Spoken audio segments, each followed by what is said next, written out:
She opened the door like she wasn't expecting anyone, and for a second, neither of us said anything. Her hair was still damp, her shirt half-tucked, a small smudge of eyeliner near her temple. It felt like walking into someone's pause, a life mid-sentence. "Hey," I managed. "You said the bed frame was loose?" She smiled a little, the kind of smile that doesn't travel all the way to the eyes but still holds warmth. "Right. Sorry. Come in." The room smelled faintly of coffee and cedar polish.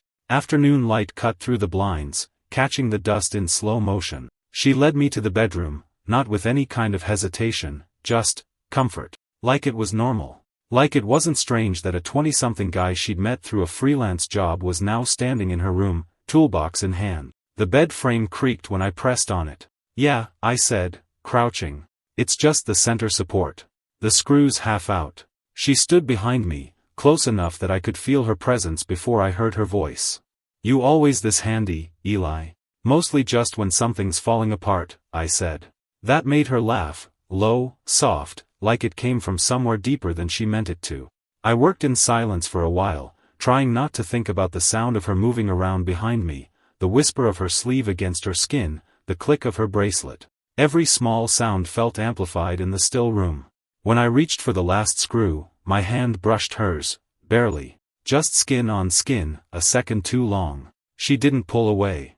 "Sorry," I said, my voice catching on itself. "It's fine," she murmured. Then quieter, "You're warm." I looked up at her, and for a moment I forgot what I was supposed to be fixing. Her expression wasn't flirty or playful, it was searching. Like she was checking if I understood something she hadn't said yet. "I think that should do it," I said finally, standing. She sat down on the edge of the bed to test it. It didn't creak this time. "Perfect," she said. Then, almost as an afterthought, "You really saved me." Her hand rested beside her on the mattress, fingers brushing the comforter. I could feel the pull, not dramatic, not cinematic, just quiet gravity. I wiped my palms on my jeans, but they were already clean. "Glad I could help," I said, though I didn't move toward the door. Neither did she. Outside, a car passed, breaking the silence. When it faded, the only sound left was her slow, measured breathing. "Would you?" she started, then stopped, her gaze dropping to the bed, then back to me. "Would you stay for a minute? It's been a long day." I nodded before I thought it through.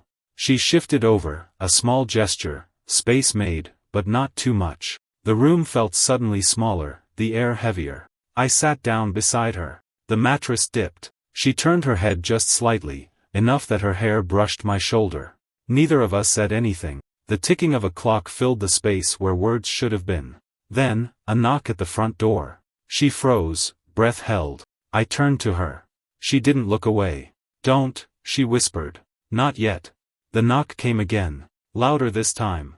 And still, she didn't move. The knocking stopped eventually, but neither of us moved. It was like the sound had drained something out of the air and left only what we were both pretending not to feel. She was the first to speak. "Probably a delivery," she said, voice calm again, as if nothing had happened. "Yeah," I replied, though I could still feel my pulse in my throat. When she stood, her hand brushed mine, not by mistake. Just a quiet acknowledgement. Something small but deliberate. "I should get us some coffee," she said. "You take yours black, right?" I nodded. She remembered. That detail shouldn't have meant anything, but it did. In the kitchen, the light was dimmer. Late afternoon slipping toward evening. She moved with that mix of confidence and tired grace, someone used to keeping control even when she didn't have much left. Her name, Clara, felt too intimate to say out loud right then. I leaned against the counter, watching her fill the kettle. The way her hair fell against her neck. The small tremor when she reached for a mug on the higher shelf. "You okay?" I asked before I could stop myself. She turned, one eyebrow slightly raised. "Why wouldn't I be?" "I don't know," I said. "You just looked far away for a second." A pause. She set the mug down, fingers lingering on the rim. "Habit, I guess. I tend to live there lately." Something about the way she said it, not sad, just honest, made my chest tighten. "I didn't mean to pry," I said quietly. She smiled, faintly. "You didn't. It's just been a long year." She didn't elaborate, and I didn't push. But I caught the flicker in her eyes, the kind that comes from too many nights alone, from people leaving before you're ready for them to. When we sat down on the couch, our knees almost touched. Steam rose from the mugs between us, carrying the faint scent of cinnamon and burnt toast. I used to hate silence, she said suddenly. My ex hated it more. Always had the TV on, even while we were eating. She took a sip, gaze fixed on the wall. When he left, I couldn't stand the noise. Now I can't stand the quiet. I didn't know what to say to that. Guess that makes two of us, I murmured instead. Her head turned, slow, deliberate. You too? Yeah. I'm between things, I guess. I gave a small shrug. Work, people. I'm not really good at staying in one place. She looked at me for a long moment. You're young. You're supposed to be running. Maybe, I said. But I'm tired of it. There was a faint shift in her eyes, something soft, unguarded. You talk like you're older than you are, she said. You talk like you're younger, I countered. That earned a quiet laugh. But it faded quickly, leaving only the hum of the refrigerator and the faint ticking of the wall clock. When she reached to set her mug down, her fingers grazed my wrist. She didn't pull away. Sorry, she whispered. For what? Her lips parted, but she didn't answer. The silence stretched. My heartbeat felt too loud. Then she shifted slightly closer, just enough that her shoulder brushed mine. Her perfume, faint citrus, something clean, hit me in small waves. You shouldn't look at me like that, she said finally. How am I looking at you? She exhaled, a tiny breath that brushed my cheek. Like you don't know better. I could have laughed it off. Should've. But instead I said, maybe I don't. Her gaze lingered on me, steady, quiet, complicated. You do, she said. You just don't want to. We stayed like that, barely touching, neither moving away. The moment stretched thin, fragile, electric. Her hand rested lightly on my knee, not invitation, not goodbye. Just connection. Then she stood, slow, steady. I have an early morning, she said. But her eyes didn't match her voice. At the door, she paused, fingers on the frame. Eli? Yeah? Next time, she said softly, you don't have to fix anything. She closed the door before I could answer. And for the first time, I didn't want to leave. I didn't plan to see her again so soon. But 3 days later, she texted, can you drop by? The studio printer's being stubborn again. Just that, practical, impersonal. But the message sat on my screen for 10 minutes before I answered sure. When I got there, her assistant, Nora, was still in the front office, talking on the phone. Clara appeared from the back, her expression composed but her voice softer than usual. Hey, she said, brushing a strand of hair behind her ear. You're early. I smiled. You said the printer was urgent. Her eyes flickered. Right. It is. But the printer wasn't the real reason. I knew at the moment I saw how tidy the workspace was, how the problem could have been solved with one restart. She just wanted me there. And I wanted the same. Nora's voice carried faintly through the half-open door as I crouched beside the printer. Clara leaned against the wall, arms crossed, watching. So, how's your week been? I asked. Busy, she said. You?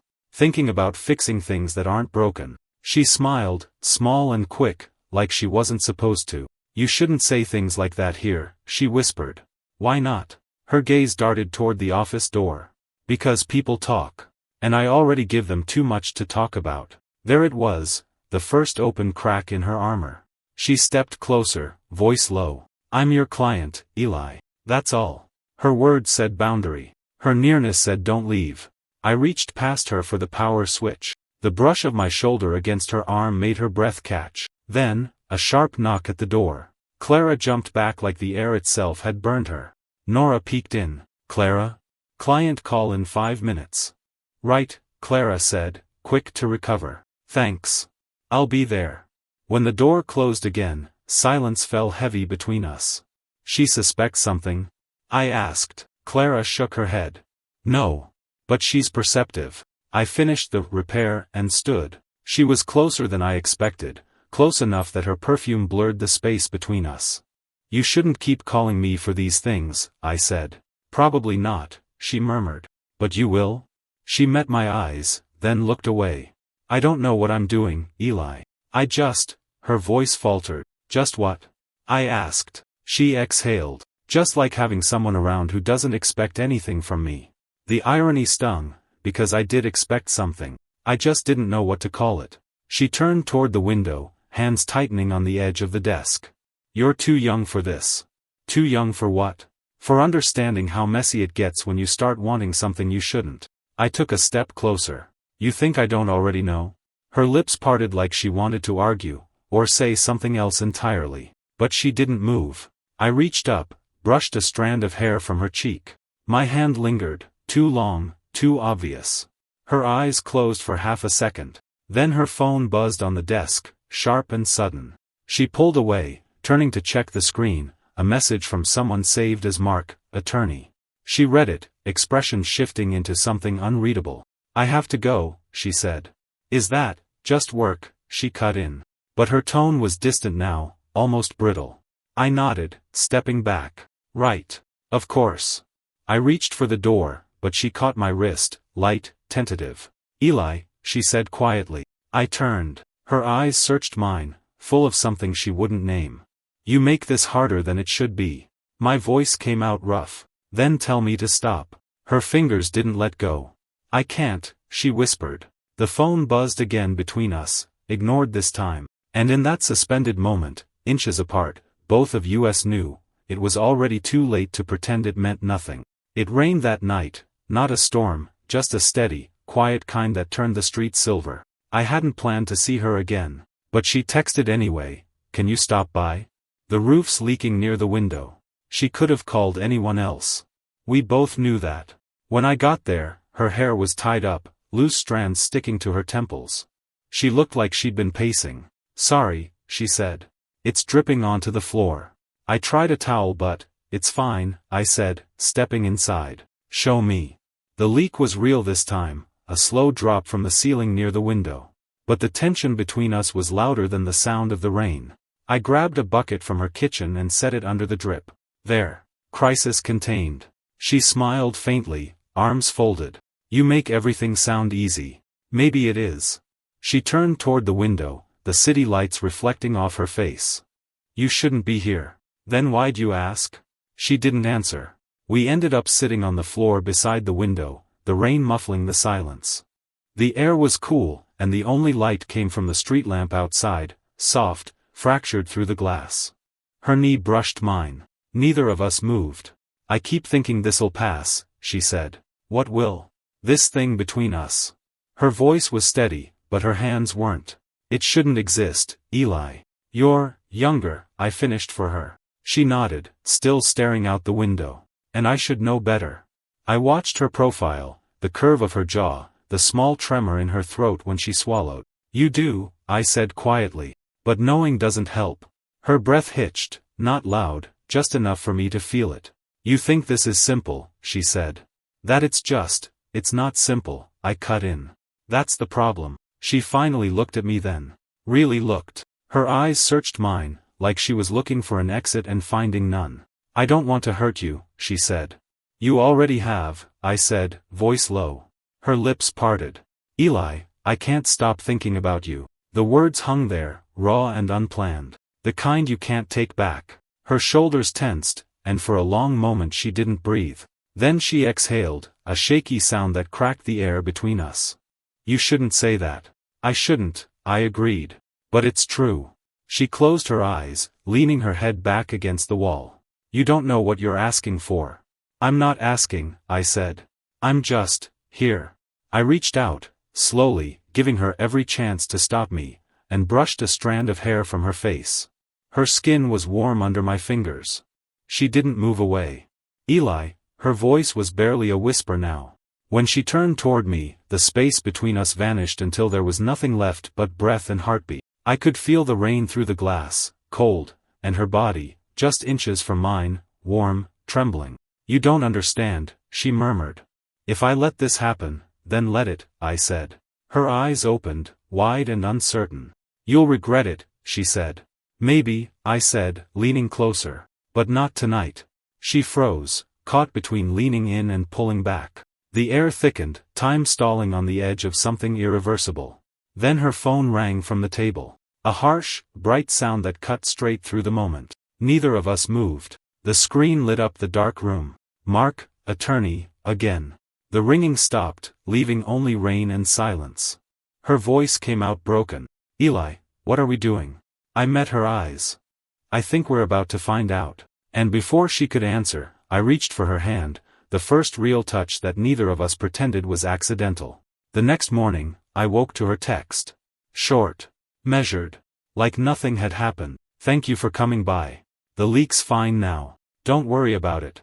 No, Eli. No warmth. Just distance, sharp and efficient. I typed glad it's fixed, but didn't send it. By the afternoon, I was standing outside her studio anyway. The door was half open, the sound of conversation spilling through, a man's voice, low, familiar. Mark. Her attorney. I almost left, but then I heard her say my name. Eli's been helping with the maintenance things, she said, her tone too casual. It's nothing. It's nothing. The words hit harder than they should have. When I pushed the door open, they both turned. Mark's hand was on the edge of her desk. He was older, closer to her age, confident, the kind of man who didn't need to ask if he belonged in a room. Hey, I said, trying to sound like I hadn't heard anything. Eli, she said, surprise flashing across her face. I didn't expect you, clearly. Mark smiled politely, offering his hand. You must be the handyman. Something in me twitched at that word. Something like that, I said, shaking his hand a little too firmly. Clara caught it. Her eyes flicked between us. Eli, Mark's just here to finalize a few things for the studio lease. Right, I said. Studio business. The tension was thick enough to taste. When Mark left, he gave her shoulder a brief, easy touch, like someone who had the right to. She didn't pull away. The door closed, and the silence that followed felt nothing like before. Why didn't you tell me you were seeing him? I asked. I'm not, she said, too fast. Then what was that? Her hands were shaking slightly, and she hid them by crossing her arms. He's someone who's been around a long time. He helped me after my divorce. That sounds like more than just legal help. Don't, she said, her voice cutting through mine. Don't make this something it's not. I stepped closer. Then tell me what it is. She looked at me, eyes dark, tired. It's complicated. Everything with you is complicated. Her jaw tightened. You're angry because you thought you were the only one who saw me. I didn't think, I said, struggling to keep my voice low. I felt. That stopped her. Her breath hitched. For a second, she softened, then just as quickly, she pulled back again. You shouldn't have come today, she said quietly. Not like this. You said my name, Clara. You said it to him. She closed her eyes, exhaling through her nose. He asked who kept fixing things around here. I didn't mean for me to hear. Didn't mean for it to sound like that, she said, her tone breaking mid-sentence. I laughed, bitterly. You can't keep me half in and half out. She turned then, fast, her hand on my chest, pushing, not hard, but enough to make me stop moving toward her. You don't understand what this costs me. Then explain it. Her hand stayed on me, flat and trembling. When my ex left, he said I make people feel needed until they start believing it. I don't want to do that to you. Her voice cracked on the last word. You already did, I said softly. She looked away, her throat working, eyes wet but fierce. You deserve someone who doesn't flinch when you touch her. I don't want someone else. She shook her head. You think you don't. Then she brushed past me, the faint scent of rain and soap trailing behind her. But before she reached the door, I caught her wrist, gently this time. Clara. She turned. Slowly. The fight in her face had faded to something rawer, fear, want, regret all tangled up. This thing between us, she said, it's real. That's what makes it dangerous. I stepped closer, my voice barely more than breath. So what do we do? Her free hand came up, fingers trembling as they touched the side of my face. We stop, she whispered. But her thumb lingered on my jaw. You don't want to, I said. Her eyes locked on mine. No, she admitted. That's the problem. We stood there, silence heavy, her pulse beating under my fingers. Finally, she pulled her hand away, slow, deliberate. Tomorrow, she said. Come by. There's something I need to tell you. What? Just come. She walked out before I could press her. And as the door closed, I realized two things. She wasn't talking about the leak, and whatever came next, it wouldn't be something we could undo. When I arrived the next day, the sky was gray again, that same kind of light that turns everything quiet. Her studio door was unlocked, but the lights were off. "Clara?" I called out. Her voice came from the back. "In here." She was standing by the same window where the rain had leaked days ago. The bucket was gone. The water stain still lingered, faint, but there. She looked calm. Too calm. "I wasn't sure you'd come," she said. "You told me to." She smiled a little. "You still do what I tell you?" "Only when I want to." That made her glance up, eyes softer, lips parting as if to answer, then closing again. The silence between us wasn't the kind that asked for words. It was heavier now, filled with everything we hadn't said. She turned back to the window. "Mark offered me a partnership," she said quietly. "A real one. It means relocating." I blinked. "Where?" "Portland. Maybe longer term. It's what I've been working toward for years." "You're leaving." She nodded once. "I was going to tell you yesterday. I just couldn't." For a second, all I could hear was the sound of my heartbeat in my ears. "So that's it?" I said. "You just go." She turned then, her eyes meeting mine. "Eli, this isn't a movie. You'll wake up one day and realize this was just something that happened between two lonely people at the wrong time. That's not what it was." She stepped closer. "Then what was it?" I didn't answer. I didn't have words for the way her absence already felt real. Her hands were at her sides, trembling slightly. "Say something," she whispered. "You don't want to hear what I'd say. Try me." I took a step closer. "I don't want you to go." Her breath caught, I saw it in the rise of her chest, the way her shoulders tensed. "Don't do that," she said, almost pleading. "Don't make this harder." I reached out before I could stop myself. My fingers brushed her sleeve, then her wrist.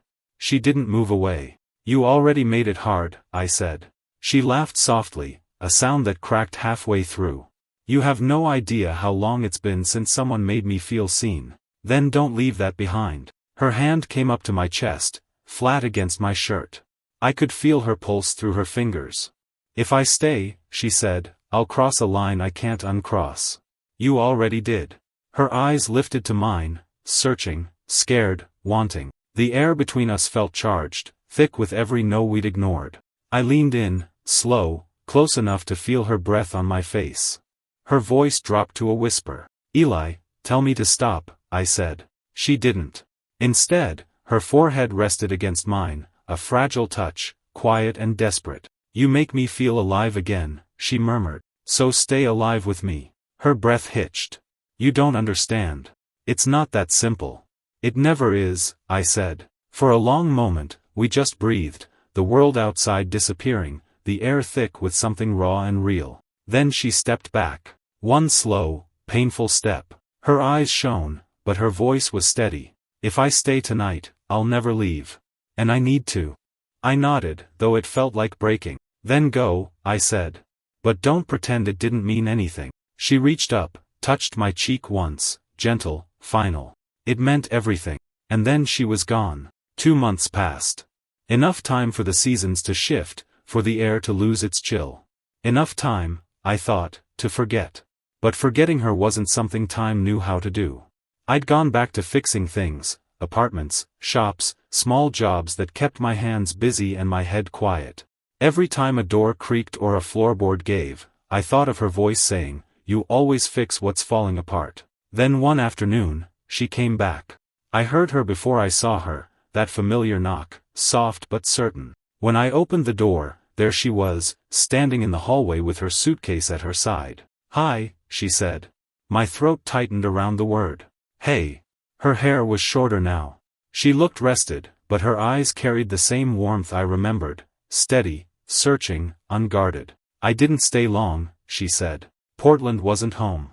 I nodded, unsure if I should smile. "You could have called." "I almost did," she said, then paused. "But I wanted to see what your face would do first." That made me laugh, the first real laugh in weeks. "And?" She smiled. "It's doing exactly what I hoped." Inside, everything was the same. The same couch. The same coffee mugs. Even the same uneven light through the blinds. She stood near the window, tracing a finger across the glass where a faint rain stain still marked the corner. "You didn't fix that," she said. "I left it," I said. "Felt wrong to erase it." She turned toward me then, quiet, thoughtful. "I missed this." The quiet. The way you don't fill it with noise. I stepped closer, slow, like the air between us still had rules. Did you miss me? Her eyes lifted. You already know the answer. For a second, everything in the room stilled. She took one step closer. Then another. When she finally stopped, her hand found my chest again. Same place, same warmth, only steadier now.